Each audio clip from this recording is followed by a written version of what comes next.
Kembali lagi di rumah Ruang Berhikmah. Mungkin Habib dilanjutkan untuk di segmen terakhir itu istiqomah kita dalam beribadah seperti apa, dan mungkin ditutup dengan kesimpulan dan juga doa Habib. Silakan. Setiap rangkaian apapun yang kita lakukan dari rangkaian ibadah dan apapun dari ketaatan yang kita lakukan tentu ada ujiannya, dan salah satu jalan bagi kita untuk mendapatkan kemuliaan adalah dengan istiqamah di dalam menjalankan amalan-amalan tersebut. Salah seorang sahabat pernah bertanya kepada Rasulullah SAW, ya Rasulullah, apa amalan yang kalau aku amalkan cukup bagiku untuk menghantarkan aku masuk ke dalam syurga? Kemudian Nabi menjawab, qul amantu billah tsumma istaqim. Katakan aku beriman kepada Allah, kemudian istiqomahlah. Istiqomah ini dikatakan a'zam min alfi karamah, lebih mulia daripada 1000 keramat. Kalau sekarang kita mengadu keramat ini, keramat ini, keramat ini, sungguh bagi para ulama, para sholihin zaman dulu, keramat itu bukan satu hal yang dicari, tapi keramat itu datang sendiri, dan itu datang karena istiqomahnya mereka. Bukan zaman sekarang mau nyari keramat, kepengen biar dia menguasai sesuatu yang sifatnya supranatural dan lain-lain sebagainya. Kalau dulu tidak, itu datang, itu maziyah, kemuliaan yang diberikan oleh Allah Subhanahu wa ta'ala. Oleh karena itu istiqomah ini penting.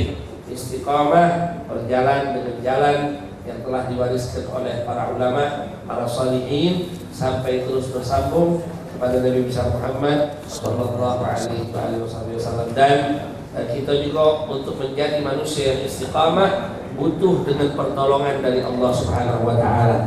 Tidak mungkin kita bisa istiqamah kecuali dengan pertolongan Allah. Dalam segala hal hidup di dunia ini pun kita butuh pertolongan Allah. Umat Islam kepengen menang dalam setiap sisi hidupnya, salah satu jalannya pertolongan Allah. Tidak ada sejarahnya umat Islam menang dalam segala hal, termasuk perang menghadapi hawa nafsu, perang menghadapi syaitan, perang menghadapi orang-orang kafir. Mereka bisa selamat dengan pertolongan Allah. Dan kunci pertolongan Allah itu 3. Islam kita mesti bagus, iman kita mesti bagus, ibadah kita mesti bagus. Kalau kepengen dapat pertolongan Allah, Islam kita mesti bagus, iman kita mesti bagus, dan kemudian ibadah kita mesti bagus. Islam bagus, jalannya kata Nabi, min husni islamil mar'i tarkuhu ma la ya'nihi. Islam yang bagus itu bagi seseorang meninggalkan sesuatu yang layaknya, yang tidak perlu tinggalkan. Termasuk kita zaman sekarang, di zaman gadget ini, zaman Android ini, segala berita masuk, yang hoax segala macam itu galau. Dari tanda keislaman seseorang yang bagus, yang tak penting tinggalkan. Tidak usah terlalu disibukkan dengan hal-hal yang seperti itu.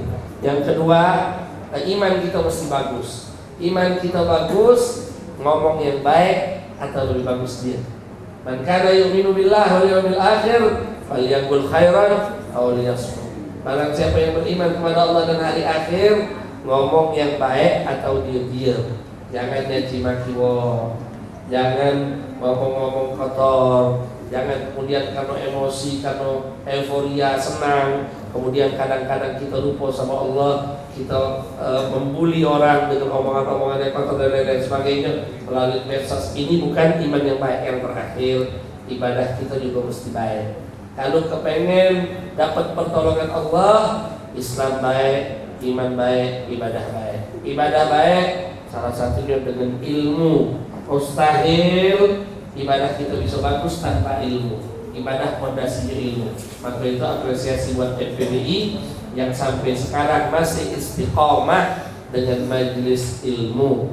Dan ibadah juga bisa baik dengan hati yang bersih.